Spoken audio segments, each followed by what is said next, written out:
Hello and welcome to episode number 28 of this week's Roundup, the series we recover everything that's happened in the news and on the internet over the past 7 days. And let's start off with the news that broke on Wednesday and shocked many F1 fans, which was the sacking of Cristian Horner from Red Bull Racing after 20 years in charge. Now, at the moment, we don't actually have an exact reason why he was sacked, but it is assumed that it's due to the team's lack of performance this season after just 3 years of dominance. There's many theories out there on the reason he was sacked, some saying that it was a move to keep Verstappen at Mercedes, as there's currently loads of rumours going about that Verstappen's going to move to Mercedes, but I think that theory's out the window now because Toto Wolff was seen boarding Max Verstappen's private jet. Oh, God, no. But over the 20 years, Horner took Red Bull from a brand new team in F1 to a record-breaking team winning 8 Drivers' Championships, 6 Constructors' Championships, over 100 races, and many of you will know I am a Red Bull fan and my loyalties lie at Red Bull. But I think the way that this happened and it was all done was honestly quite shocking. I mean, it was in the media got the news that Cristian Horner had been sacked by Red Bull Racing. It was plastered over social media everywhere. Every news article had their hands on it. And then it was like 2 hours later, when it's like old news now, Red Bull come out and make their statement.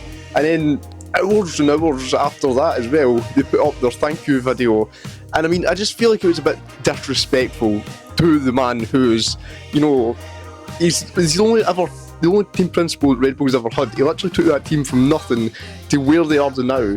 And, you know, and there was no excuse of, you know, it was a shock and, you know, they never had time because there was leaked footage of Cristian Horner announcing to the staff at Milton Keynes that he had been sacked. And he said in that speech that, you know, he's had 12 hours to swallow the news himself.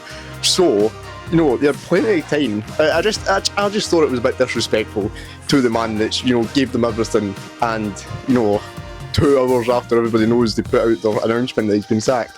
If there's any background noise in this, it's because my window's wide open and anybody in Scotland will know it'll be literally impossible to film this without the open window. And I'm on the second story and I'm sweating. Well, yeah, we can talk about that. Heatwave in Scotland and the UK now. It isn't looking like it's going to start dipping off from today, but it's still too warm. And, you know, it is a different sun here. We have a different sun to everybody else. But yeah, moving on, and Britain and France this week have agreed a deal to try and tackle the current emergency on illegal immigration into the UK, and this will be known as the one-in, one-out deal. It will come into effect in the coming weeks, and it means that the UK will accept a migrant which is in France, who has ties to the UK and has never tried to illegally enter the UK, and in return we will send one back to France. And you know, like, if we accept 10, then they'll take 10 back, you know, it's one in, one out, is in the name. Now, is this a solution to people illegally entering the UK? No, I don't believe it is, but it is definitely a big step forward. It's obviously going to prevent people illegally coming over because they know if they stay in France, then eventually we will accept them as long as they've not tried to enter illegally before and have UK ties. But it's definitely not going to stop people trying to illegally enter. It might slow it down, but the main thing is it's probably going to hurt these criminal gangs which are organising these illegal boat trips over to the UK and pocketing out of putting people in danger. So yeah, it's a form of a solution, but it's definitely not going to stop the problem. Wimbledon is coming to an end with the women's final taking place yesterday, where it was heartbreak for Amanda Anisimova. I was literally saying her name all day yesterday, now I can't say it. Anisimova. There we go. Losing 6-0, 6-0 in the final. A final lasting only 57 minutes. She was clearly very upset afterwards in her interviews, crying, but not as upset as I was, as I had £2 on her at 18-1 to win the competition. Fuming. And the men's final will take place today at 4 o'clock, I believe it is. And on the topic of Wimbledon, Hugh Grant was spotted sleeping at the competition in the royal box behind Queen Camilla, which has caused the keyboard warriors of the world to, burst out in fury, saying it's a disgrace. And who actually gives a shit? Just let the man sleep. I don't understand how a man falling asleep at a tennis game can cause so much outrage and actually, get to people. There's bigger problems in the world. Shut up. What's next? Oh yeah, Carlo Ancelotti has been found guilty of tax evasion. He was accused of failing to pay €1 million during his first spell at Real Madrid between 2013 and 2015. He was sentenced to 1 year in prison, but it looks unlikely that he will serve that. Now, don't take my word on it. This is just what I was reading, the general idea I got on it. But non-violent crimes in Spain, if it's less than 2 years you get sentenced, it's unlikely that you'll serve time in prison. I don't know how exactly it works, but that is sort of the gist of it. Next up, and flights were suspended at Milan Bergamo International Airport this week. This was after a man was sucked into the engine of an aircraft on the runway. The 35-year-old was not a passenger nor staff at the airport. It is not clear why the man was there or what his intentions were, but witnesses say the gentleman entered the airport driving the wrong way down the road and then abandoning his car and using a fire exit to get himself onto the runway. And on the topic of airports, the 100ml rule for passengers travelling from Edinburgh Airport is a thing of the past now, and this is due to new scanners being installed in the airport security section as part of a £24 million project. And this will allow passengers flying from the airport to take liquids up to 2 litres now, and you don't even need to take it out your bag. So yeah, that's good. I've only ever had one problem with that, and it was, where was it? I'm sure it was Newcastle we were flying from, and I had my steel water bottle in the side of my bag, and never realised I hadn't poured the water out yet. And I went through, and I had my laptop, and I had cameras and mics and all that, so I was like, I'm definitely going to get stopped, just all this electrical equipment. And it turns out it wasn't. It was because I had water in my water bottle. Fucking idiot. Next up, and Robert Irwin, son of the legend Steve Irwin, has been stealing food this week. Naughty, naughty. He was at a New South Wales restaurant when he ordered his salad. He did say in the video that he entered a bit of a frenzy. I'm going to assume when he said that he was talking about, fans coming up and it was a bit chaotic.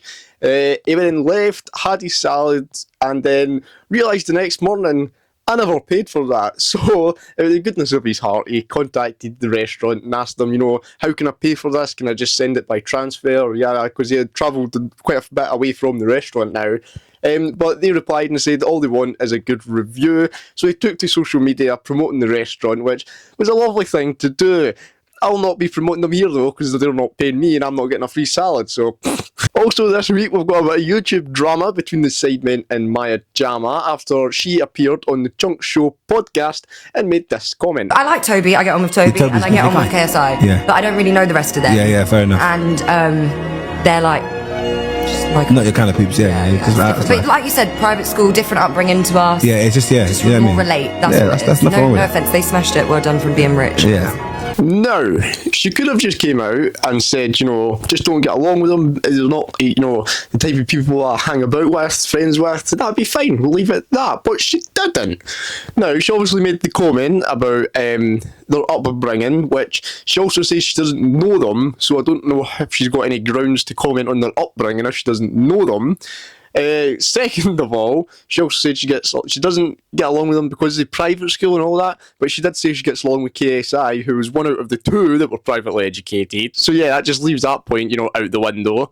And then she ends it off with a burst of jealousy, making the comment of well done and being rich. I mean, I don't know how she became famous. I very much doubt it was spending every minute of your day sitting at a desk, filming, uploading, like these guys did, for years on end, bursting their balls to become where they are now.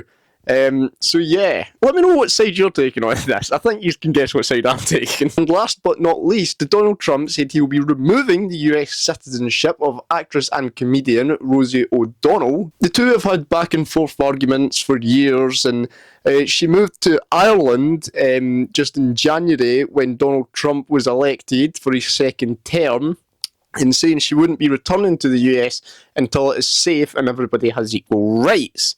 Now, Donald Trump posted on Truth Social that his idea to remove her US citizenship, and then she responded with a picture of Donald Trump with Jeffrey Epstein. And this is all despite a Supreme Court ruling prohibiting a government from removing somebody's US citizenship. I'm not entirely sure if it's just, under these circumstances, like it just doesn't like her, or, sorry, I'm sweating, or it's just you can't take it off anybody, which I find quite bizarre. But yeah, that's just happening now. It's new news, so I'll update you next week and if anything ever comes of that. But that is all for this week. I hope you have enjoyed. Here is my clip of the week.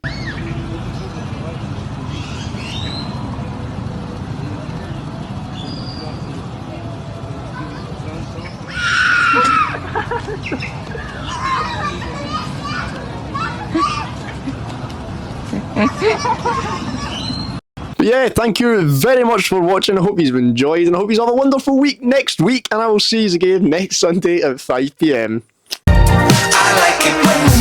Also, I think the cat might be dead. There's if I can show you, this clothes rail here. So yeah, there's this clothes rail here, which normally actually sits a bit further along and covers this week's roundup, but I had to slide it along, and this little guy just slept. Never even opened his eyes while I slid it along, and he was sleeping on it. And now he looks really angry because I've woke him up and stuck a camera in his face. He's way back to sleep.